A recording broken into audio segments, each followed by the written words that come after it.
2 days after winning the women's hammer throw at the World Athletics Championships Oregon 22, Brooke Andersen presented the singlet and bib she wore during the competition to World Athletics President Sebastian Coe for inclusion in the World Athletics Heritage Collection, which is displayed in the Museum of World Athletics, MOWA. Trailing Canada's Cameron Rogers, 75.52 meters, and US teammate Jane Cassanavoid, 74.86 meters, after the first 3 rounds, the favored Andersen, the 2022 world leader with a personal best throw of 79.02 meters in April, took the lead for good with her 4th round throw of 77.42 meters. A foul was initially called, but she immediately protested and the ruling was quickly reviewed and overturned, then improved to 77.56 meters in the 5th round.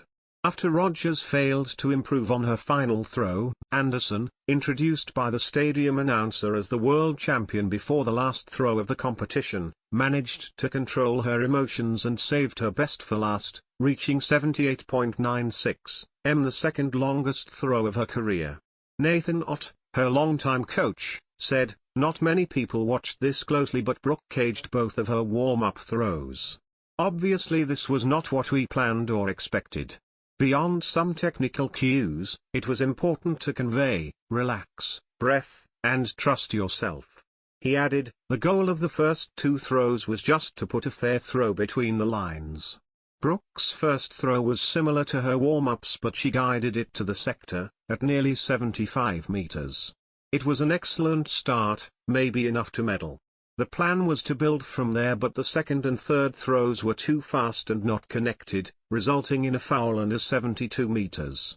At this point, Brooke had fallen to 3rd place and was understandably frustrated. We spoke twice in the time between throws 3 and 4. A technical cue was important, but more importantly the nerves had settled and the switch had flipped. She was visibly more dialed in, telling herself that she had this. Brooke's 4th throw was much better but was called as a foot foul.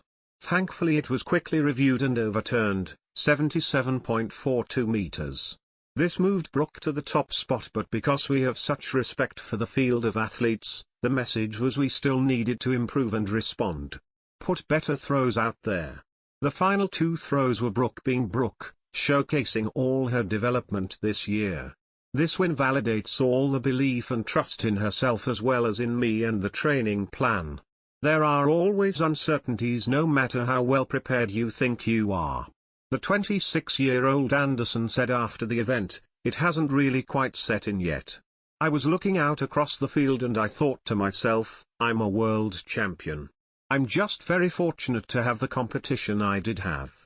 I knew if I stayed in it and focused on the little things I could control, hopefully the performance would get better and earn a gold medal.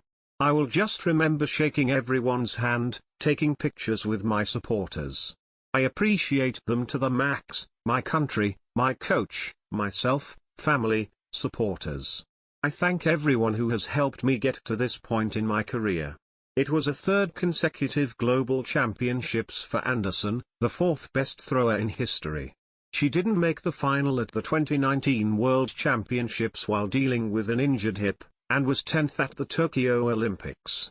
She was also 3rd at the 2018 NACAC Championships in Toronto, Canada, and was the silver medalist at the 2019 Pan American Games in Lima, Peru. She won her first US title in June of this year. It had been a challenging pandemic year leading up to the Olympics for Andersen. Much of her training had taken place in a public park, throwing from a sidewalk. Since the nearby community center had been turned into a vaccination center, she started getting more spectators. "Most people are just excited and they like to watch me while they're waiting in line for their vaccines," she said. She also hurt her shoulder and suffered a concussion when she took a fall in April 2021.